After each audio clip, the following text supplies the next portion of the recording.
What's up, everybody? Welcome back to the OG family. Make sure y'all smash that like button, subscribe to my channel only if you want to. But look, my beautiful people, we got the 10 most dangerous cities in the United States in 2020. Don't get mad at me if your city is number one. Chicago. You know what I'm saying? Look, I don't know, but look, man, let me know if you think in the comments before the video even start. Put the city that you think that is the most violent and they got the most murders down below so we can see. Don't watch the video and be like, oh, I knew this was gonna be this. Stop playing with me, man. We ain't gonna do that. But look, I know my city ain't gonna be on there. You know what I'm saying? But look, let's get into this video without further ado. Let's get this video right here to like 5,000 likes. Let's go. I guess they don't have guns there?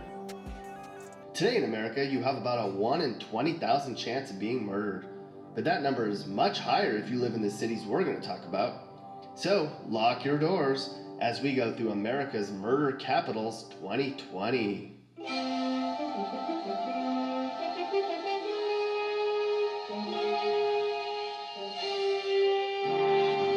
Alright, let's get started here. First up on our murder capital tour of the U.S. is Newark, New Jersey.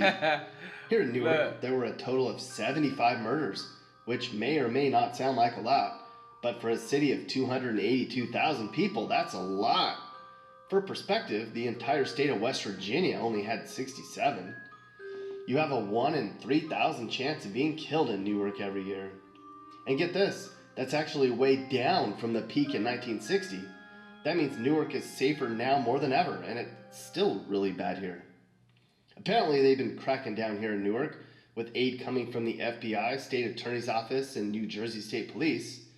Newark PD has even resorted to providing haircuts for kids for school, giving away turkeys and coats along with school supplies to quell the violence. But the kids aren't the ones shooting people? If you don't want to get killed, stay in the north and east parts of Newark. If you want to be killed, then go to the south and west parts of Newark. Downtown is apparently better, but still nowhere near safe. Outside of Camden, Trenton, Atlantic City, and Patterson, the rest of the state's pretty safe, since, as a whole, New Jersey's the 5th safest state in the U.S. Where are we heading next? Let's follow this paramedic to Kansas City, Missouri, aka KCMO, aka KC Ghetto, at least in some parts. Here in Kansas City, Missouri, there were 137 murders last year. That's more than the whole state of Massachusetts. What's going on here, people? It's getting worse here, at least lately. Last year, the city nearly broke a record for murders, which it had set 2 years prior. And just about every single murder is unsolved, meaning the perps are still on the streets here. The KCPD has been urged to put more homicides. So all they saying is, man, if you want to goddamn kill people and get away with it, just go to all the serial killers. Just go to Kansas City. Look, just go to one area. It's not gonna get solved. Side detectives on the streets and develop a witness protection program to make it easier for people to come forward with leads. Just as I was writing this, a mass shooting in Kansas City was at the top of the news. I think they said this happened at a Kansas City Chiefs celebration party. Why does sports bring out the worst in people? 2/3 of those killed in Kansas City were black males, contributing to Missouri's #1 ranking for black homicide victim. Don't worry, Missouri, we'll be back again to visit you again before the end of this video. But for now, we heard some gunshots, so we're going to go en route to the city of Memphis. Here in Memphis, there were 191 murders. What the? That's more than the whole state of Wisconsin in a year. That's crazy. And it's getting worse here, too. 2 years ago, Memphis saw 180 people get killed, and then last year it was 187. It's so bad here in Memphis that officials are calling it a crisis. You think? The Justice Department now has a plan to solve problems in places like Memphis. It's called Operation Relentless Pursuit. It's going to involve more money, officers, and technology, and syncing databases to try to figure out a way to catch these killers. If you're watching this from another country, well, yes, the United States has some really terrible, scary places. But nothing like countries like Venezuela, where 8% of all murders happen worldwide. Mexico saw 6% of the world's murders last year. Colombia had 6% of the world's murders. Brazil had 4%, and South Africa had 3%. And here's a troubling stat. 400,000 people were murdered worldwide last year. That's more than died from drowning. Twice as many people, or 800,000, killed themselves last year. If you live in certain Baton Rouge neighborhoods, you might feel like you're in a foreign country. That's because you have a 1 in 2,800 chance of being murdered if you live here. 83 people were homicide victims last year, which was actually down from 2017 when 100... Hey, just look, man. And the people in the comments down below, how many of us is gonna move to the motherfucking moon? Y'all wanna go to the moon with me? Let's just go. Let's just make us a rocket, fly us out there, you know what I'm saying? And we just gonna terraform the whole moon, and we gonna live there. We gotta be people. Look, we can't be there with knives and guns and stuff. We all gonna be there armed with butter knives and forks. You know, we just can't have nothing sharp because this is crazy. 105 people were killed. That's a lot. This person lives in Baton Rouge, and she had some poignant things to say. Crime, violence, mental health issues, racism. I can count on two hands the people worth the investment of a long-term relationship. I hated moving there as a child, and I fully loathe the place now. Louisiana can literally break off and float out into the Gulf, and I wouldn't care, except I hope Baton Rouge was the first to drown. Damn. The areas in Baton Rouge where most of the murders happen are in low-income areas where high drug use and gangs are prevalent. No surprises there. Hurricane Katrina made the problem worse, apparently. Did you know Louisiana has the highest incarceration rate in the world? I think, maybe, I heard that once, Mappy. Is that really true? Wow, it looks like Louisiana had way more people locked up a few years ago, but it's gone down? What, are they letting people out? Also, Oklahoma took the lead for a minute. In terms of countries... What the fuck? Oh yeah, we're number one. The most locked up people of all. So Louisiana does have more people locked up than anywhere else in the world per capita. And look at all the countries that are over capacity for their prisons. Have you ever been to jail, Mappy? No, never, and I don't plan to. Yeah, well, I don't think you'd survive very long in there. Look at the United States prison population. That is crazy. We're almost double everybody. Almost double everybody. That's insane. Maybe I'd make friends. The other prisoners could use me to find a way to escape.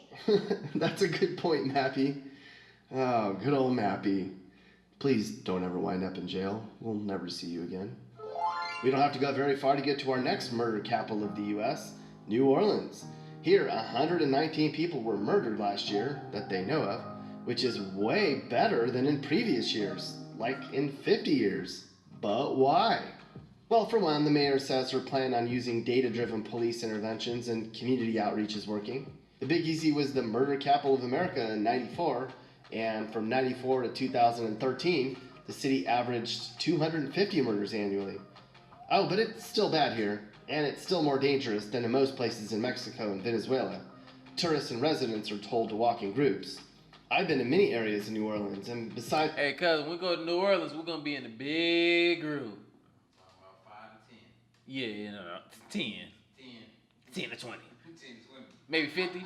You want to do 50? We got to do 50. 35. 35? I bet. We're going to do 35, y'all. It's just the rundown post-Katrina neighborhoods. You can almost get stabbed just a block off of Bourbon Street while taking a pee by a dumpster. Happened to me. There's rules on what to do so you don't get killed in New Orleans. Stay away from bad neighborhoods. Okay. Travel in groups. Be home by 1 a.m. Don't go to cemeteries. Don't look like you're weak. Carry a gun. Okay. Man, some serious stuff. Detroit is daring to reach up.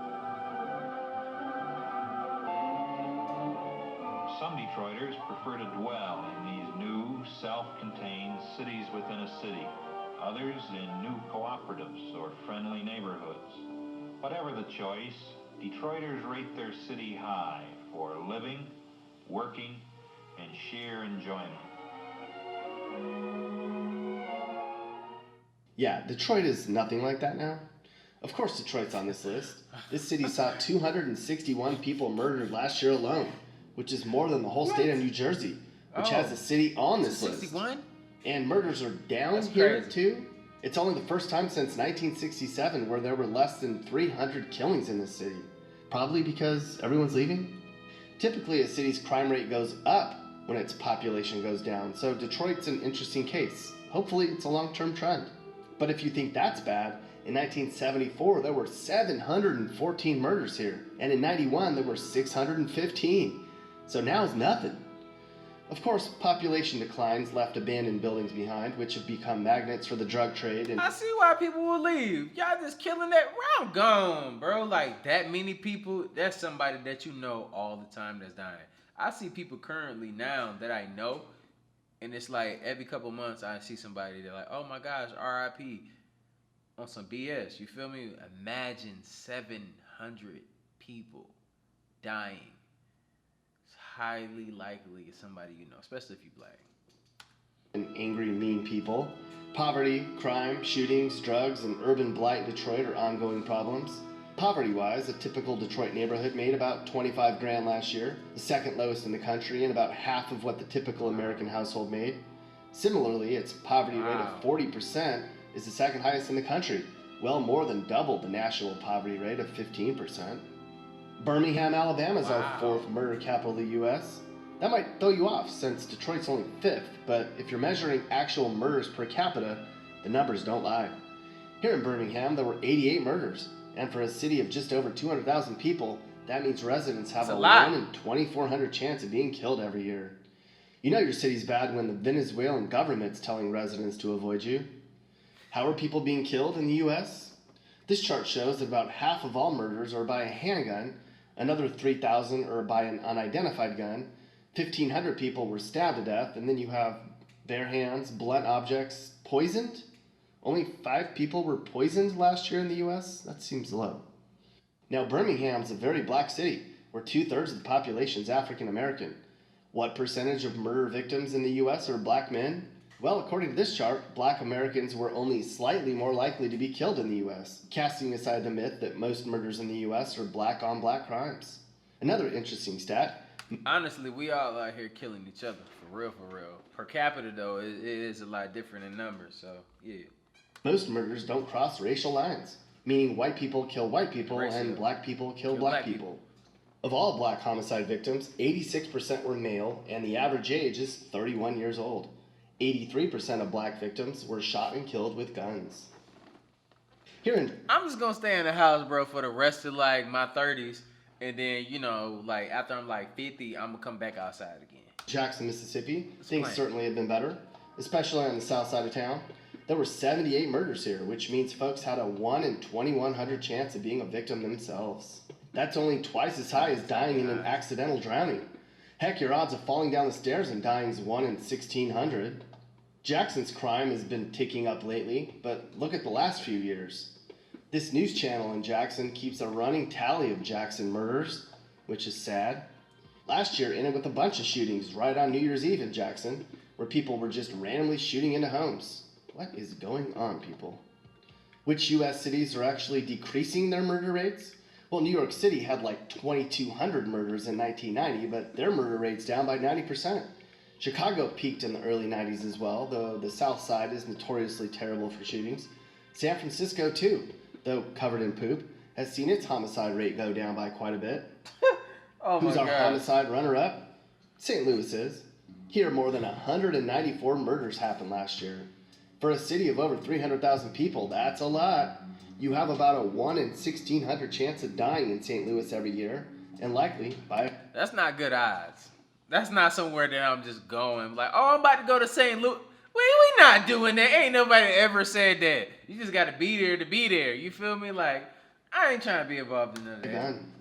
Way back in the early 90s, there were 100 more murders a year here, and over time, murders here have gone up and down, but currently the number of murders each year are as high now as this city's seen since the late 90s. Downtown's pretty nice, at least in the winter months, a fact I can attest since I was just there a month ago.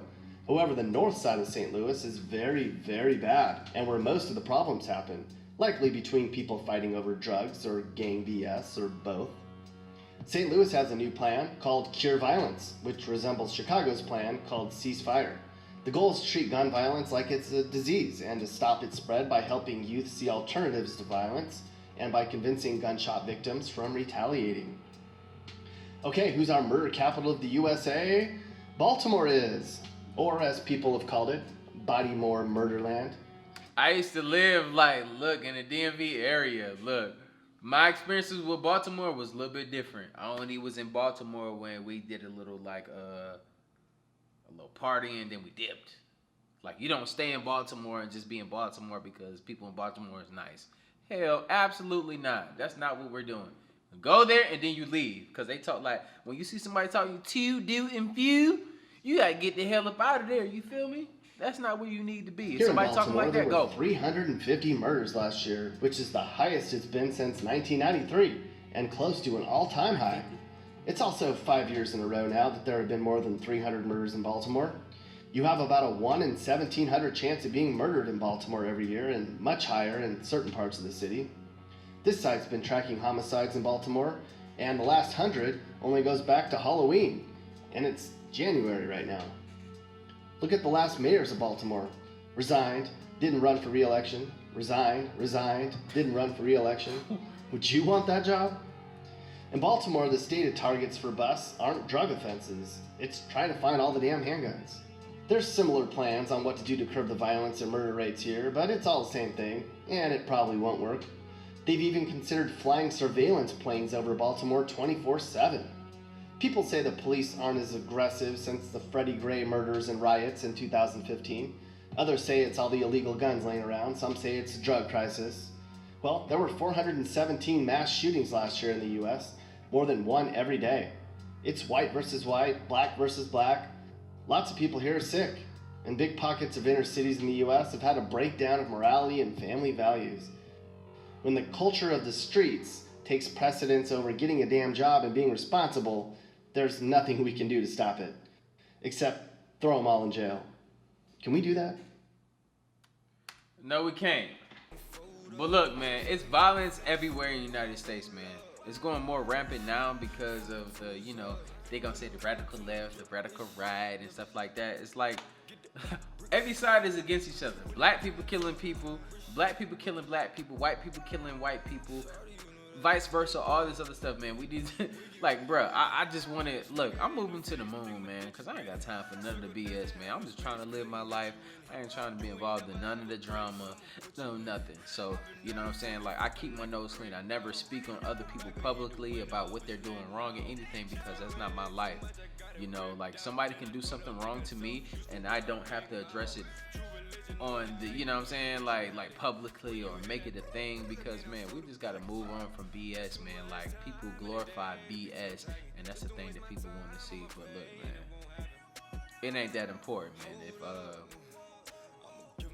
I used to be an aggressive person as far as like, I was thinking a certain way because I just felt like it was everybody against us as black people and stuff like that. But look, you got to get outside of your city, your state, live your life, man. And then I traveled the world and I seen a bigger outlook on life. I went to different countries, seen different things, and I got a different respect for life.